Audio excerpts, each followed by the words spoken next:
Hello? Rod Argent.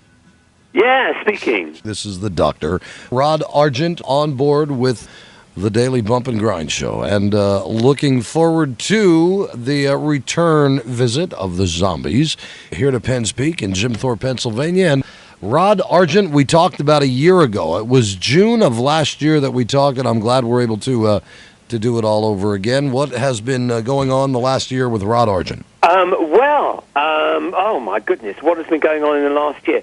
It's been, from a personal point of view, I left my home after 38 years. Why? Did she kick you out? No, it wasn't kicked out. But, I'm glad to say.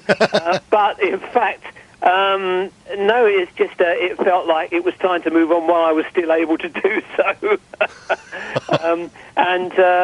It's been a big... I'm still looking. My wife and I are still looking for another place, but we're lucky enough to have a holiday home down in Bournemouth, which is on the south coast of the UK. And we've had the most glorious summer, much more like some of the summers you have in America, where you can count on the weather more. You know, it's been one of those rare summers in the UK where it's been absolutely glorious day in, day out, and so to wake up each morning. Looking at the sea and to the sound of the sea has just been fantastic, and we're very lucky to have this place. But we are still looking for another place. So it's all been a bit unsettled, So I don't have my studio. We've started to record another album, but I don't have my studio until I get a new place again. So it's been making things a bit more difficult than it has been. But we've toured in America and we've had a great time so far. And as you know, we're coming back for this tour on the East and West Coasts, and then we're coming back for yet another time in September, where we'll be doing just a quick week, several sort of great gigs. So we'll have played a lot in the States this year. I'll tell you, always busy, always on the go, and to think that, when you look at founding member Rod Argent, then on to success as well with Argent after the split, if you will, of the Zombies, and now everybody back together again, and also being on board too with Ringo Starr and his all-star band. Only a select few have been able to say they've gotten a picture. Ringo Starr, kind of like a real down player, just happy, I think, for what he does. Boy, I would love to get an interview with that guy just to say hi to him. But from Rod Argent's point of view, all those many years ago, what was it like playing with somebody with the likes of Ringo Starr and his all-star band? It was great. It was a wonderful thing to have been able to do. I happen to love Ringo's playing. I mean, apart from the fact that the Beatles were just, I was like everybody else when the Beatles first came on the scene. I was 100% blown away with their invention, with their feel, with the avant-garde nature of what they were doing at the time. They were really cutting edge, and I always loved Ringo's groove. He's got a slight swing to his groove. That some of the early rock and rollers had, and I loved that, and I really loved playing with him. Actually, he was playing with Sheila E. as a second drummer in the tour that I did, and I think he almost always has a second drummer on his all-star tours, because I don't know whether he feels he needs that sort of confidence of having another person with him, but he doesn't need that. He really doesn't. I mean, they're all great players, but he's a wonderful player with a wonderful groove, and it was wonderful to say that I actually played, with the Beatles drummer, the guy that I thought was so inventive on those early things. When he played things like Ticket to Ride with all those wonderful broken rhythms in the verses. Just fantastic. Here it all started for you, 1961-62, as founding member of the Zombies. And gosh, everybody I talk to, first of all, you're one of the best damn interview people I get to talk to. You're just so down to earth and so damn good at what you do. And bless you, thank you. I mean it, man. It's just great, man. You're just so down to earth. But gosh, you ever think it was going to last that long? I mean, here you are. We're all a bunch of kids. We're starting out, and with a band. Here we are, all those years later. It's crazy. I mean, when we made She's Not There, second song I ever wrote. Actually, the third I'd forgotten about, a very early one that I'd done. But in those days, it was a single every 6 weeks or so, and you thought that the life of the single was about 3 months, and then you'd never hear it again. Yeah. And for us to be able to know that the very first song that we ever did, for instance, She's Not There, is still being played all over the world. Oh, yeah. That we're still playing it and enjoying playing it. Right. And even young people today, as well as people that have grown up with us, come along and seem to be able to relate to the music that we were making then and still do now. It was completely unlooked for, Doc. It really was. It was something that we would never have imagined to have happened. I mean, I remember John Lennon saying, I don't expect to be playing Beatles music when I'm 30, you know, and 30 felt old in those days. But, you know, I'm 69 years old now, and it feels like such a privilege to be able to be in front of a great band and feeling the same sort of energy as I felt when I was 18 years old. I mean, maybe a lot less energy, as I may have said before, after the show. But while we're on stage, you know, it's really energizing, and it's a privilege to be able to do it. With that said, I mean, part of the British Invasion group, you know, with you guys, the Zombies, the Stones, I mean, the list can go on and on and on and on and on. It was amazing with what you people have done, you know, for the music world, even here in the States. As we did, I guess, for you. I mean, a lot of people like Beatles were listening to people of like Bo Diddley and Elvis Presley, but the British Invasion and what you brought to the table was extraordinary, absolutely extraordinary, and you are part of that scene. With the writing that you've done with your songs, you know, like She's Not There, where does the inspiration come from, Rod? Well, I mean, all right, okay, let's talk about that song. I'd virtually never written a song before. It was the second or third song I'd ever written. With the arrogance of youth, you know, I thought, yeah, I can write something that's as good as you know, what the Beatles are doing at the moment, etc. No knowledge of all the pitfalls, you know, and how hard things were, you know, to get right, etc. But I remember the process of writing She's Not There. I remember thinking, okay, I'm going to put on some of my blues records just to see if I can get a starting moment, you know. And I put on the John Lee Hooker record. And there was a song on the John Lee Hooker record called No One Told Me. Now, I have to say at this point that the actual rest of the lyrics and the tune and the chords had absolutely nothing to do with my She's Not There. But I thought, yeah, no one told me. That's a phrase that trips off the tongue. And I literally sat down at the piano and started weaving a story and a song using those first couple of words. And then let my mind go from there and just started weaving the song. So you could say John Lee Hooker was the very original inspiration. But I used... I wanted it to be exciting. I wanted it to build to a climax. And I thought... I'm going to write around a little blues melody. I'm going to use some chords that turn me on, but I want the end of the little section, which in this case was, let me tell you about the way she learned, the way she had it, which is basically on one note with changing chords underneath it. I thought that was a way of building excitement. So all those things were in my mind, and I wanted a little bit of improvisation in the middle of it. You know, I gave myself a little piano solo to play. That was just about it. It was written over a 2-week period. Wow. I presented it to the guys in the band, and luckily they liked it a lot. And it all fell together, and it was, you know, as simple and magical as that, really. Was it hard for you to sit down? I mean, how the other songs, with that one as one of the first, did it get harder or easier after that first one? It didn't get easier. It was, some songs are easy, some songs are harder. You know, some songs come quickly. There was a song I did called The Way I Feel Inside that, strangely enough, we were on tour in 1965. And we were on a tour bus in the UK with the Isley Brothers, Dionne Warwick, you know, 2 great American acts. Yeah. With the Searchers and other acts as well. I can't remember who else was on the bill. It was a package tour. And I remember going to the loo, into the toilet when we stopped with the coach, and I suddenly had an idea for a song, strangely enough, called The Way I Feel Inside. while I was in the cubicle. And suddenly everyone was waiting for me, but I just had to stay in there till I wrote it down, well away from an instrument, but it was written that quickly. That's that song. Other songs take longer, and you work with them, you can't quite get it right, and you put them on the back burner. I don't think there's ever an imprint which is a template, which works for all songs. And it's the same today. Some songs I find I write very quickly, other songs take longer.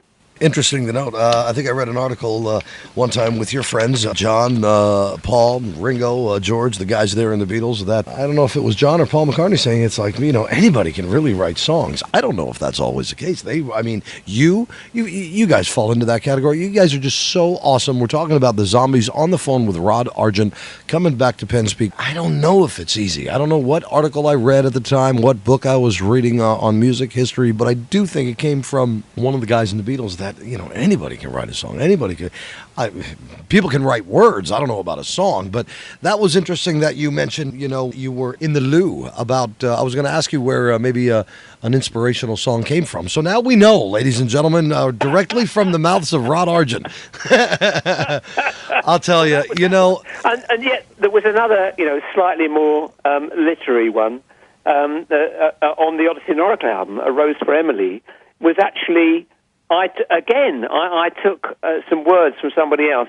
There was I'd read a William Faulkner short story called A Rose for Emily. Now, again, my song didn't have anything to do with that, but I just thought it was a really evocative title, and I spun a little story around that. So, it's nice to have a starting point, I have to say. Sure. It's always nice to have a point to start from. Such an awesome guy. Loving what you do. The spontaneity with you guys on the show, and for those of you that have not experienced Rod Argent, Colin, the rest of the guys with the Zombies, the craftsmanship of what you guys do, seasoned musicians, man, it's just a damn good. That's all I can tell you. It is just damn good. Oh, thank you so much. I'll tell you. One of the early gigs, just to go back a little bit in time to relax a little at home as well. What the hell? Rod's looking for a house to live in after all these years. But exactly. But real quick, early gigs. Let's go back into the early days. And when you first got here into the U.S., and I remember reading articles on this gig as well, Murray the K's Christmas show at the Brooklyn Fox Theater. Do you remember? That was the first one. That was we opened on Christmas Day, 1964, at 8 o'clock in the morning. Wow. And we did 6 continuous shows. It might even have been 8. I can't remember, 6 or 8 continuous shows. We only did 2 songs on each show, but along with all the other bands on the tour, like the acts like Benny King, the Drifters, Patti LaBelle, and the Bluebells, as she was at the time, Dick and Dee Dee, the Nashville Teens, Shangri-Las. Fantastic show. It was really great.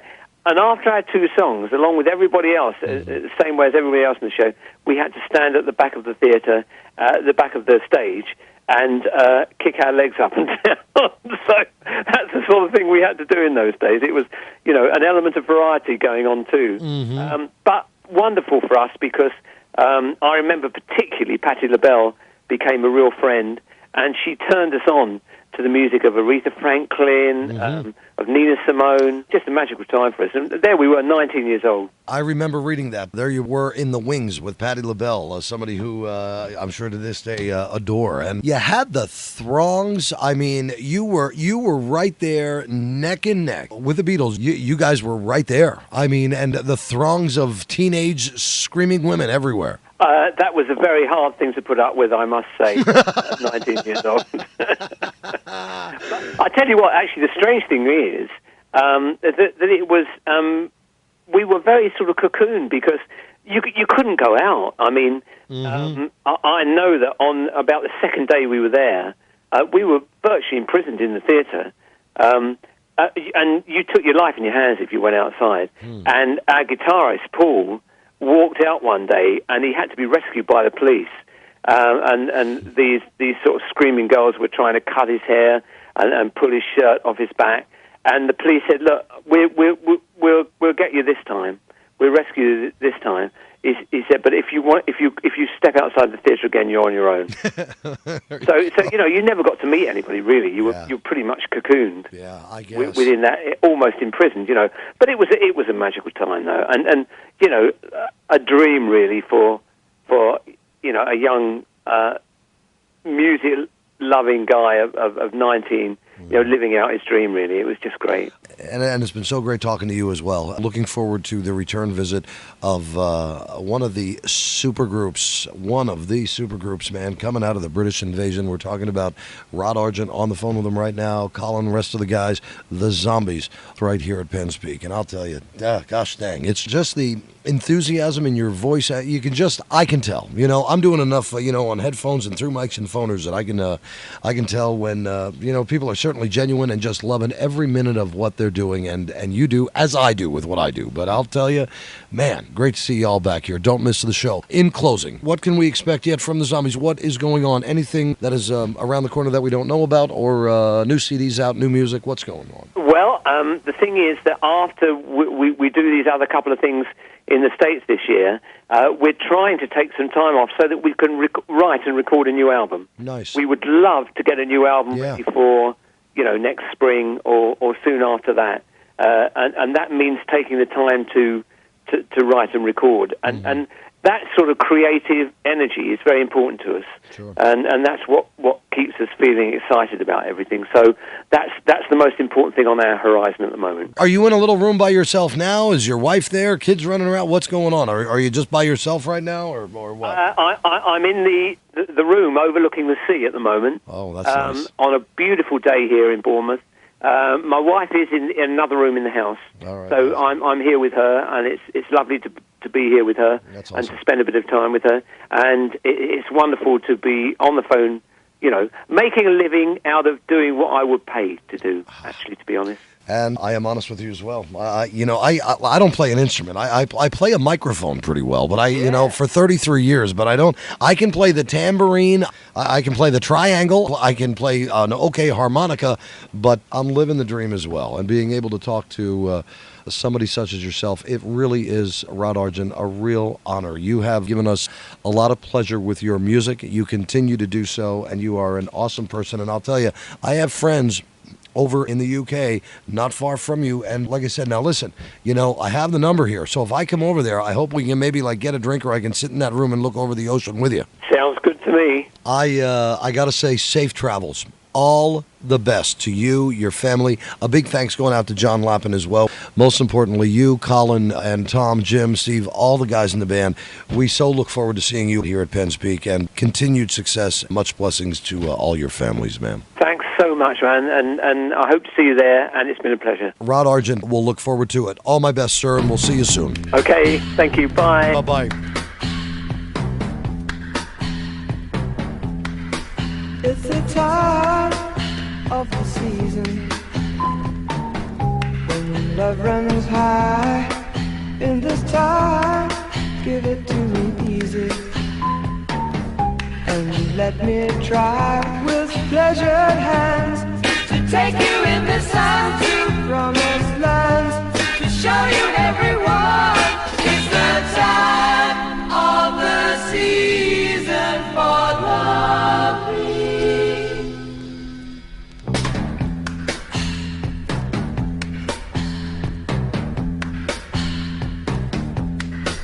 What's your name? Who's your daddy? He rich. Is he rich like me? Has he take us anytime to show you what you need to live? Tell it to me slowly. Tell you why I really want to know. It's the time of the season for loving.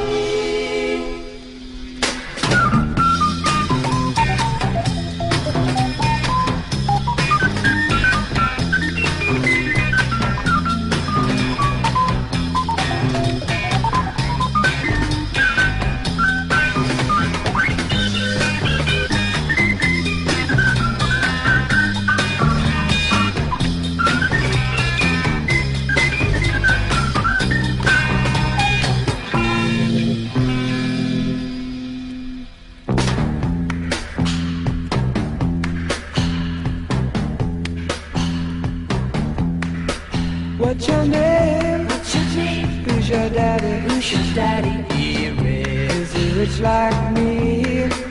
Has he taken Has he